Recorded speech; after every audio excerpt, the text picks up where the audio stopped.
We are Group 10, and we will be presenting the relationship between fast food and various factors. Here is our executive summary that you can skim on your own.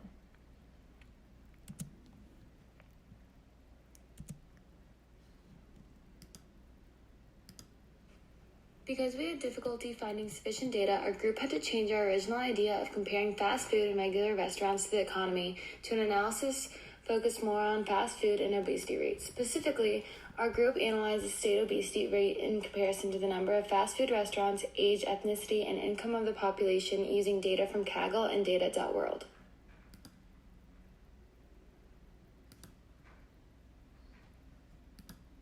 For obesity, we extracted columns regarding our study and omitted all null values. Then we removed all data outside of 2015 to 2016 and aggregated the average obesity rate by location and year. Because the location data included some locations that were not states, we removed these rows as well. For fast food data, our group utilized the date-added longitude, latitude, and province columns. In order to accurately compare the data with obesity, the sums of the number of fast food restaurants were aggregated based on state, which only included restaurants that were added up until 2016.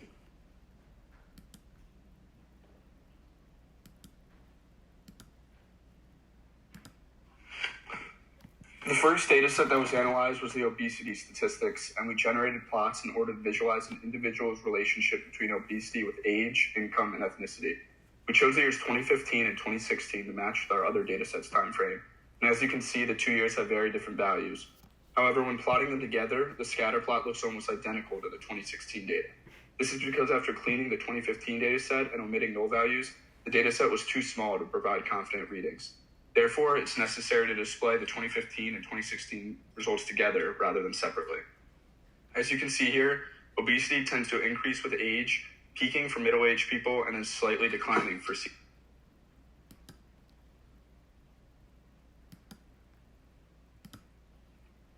Obesity and income have an inverse relationship, which confirms our initial assumption that wealthier people would have more nutritious meals available to them, perhaps meaning they eat less fast food.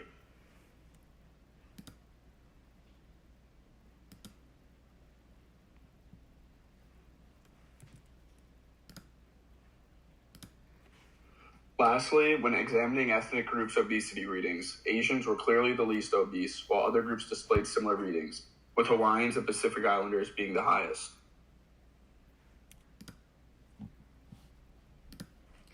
So next we started comparing per capita income, obesity rates, and average fast food counts with one another.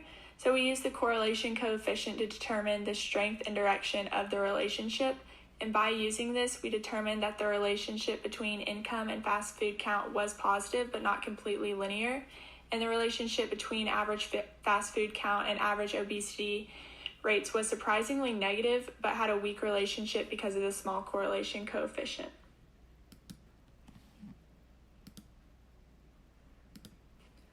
Next, we plotted the relationship between average income and obesity levels. The correlation for these variables was negative, but it was much more distinct and had a higher correlation coefficient.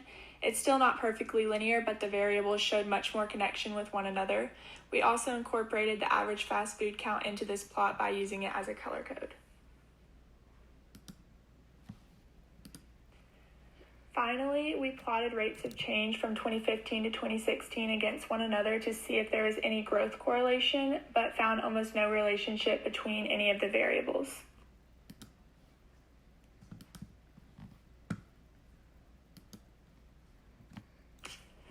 The next step of our project was to develop an interactive capability so that the user can quickly visualize the changes in data that are reflected in the scatter plots discussed above.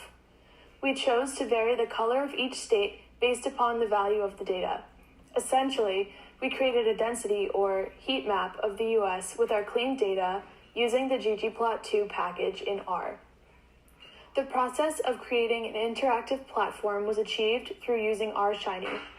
We created a drop-down bar to allow the user to filter between each dataset and its respective year. This allows for easy access to each data source, including the ability to rapidly switch between data sets to see any potential trends through the changes the data undergoes as each data set is changed. One tip we would give is to click away from the pop-up box once once each data source is selected in order to get a full view of the Western states.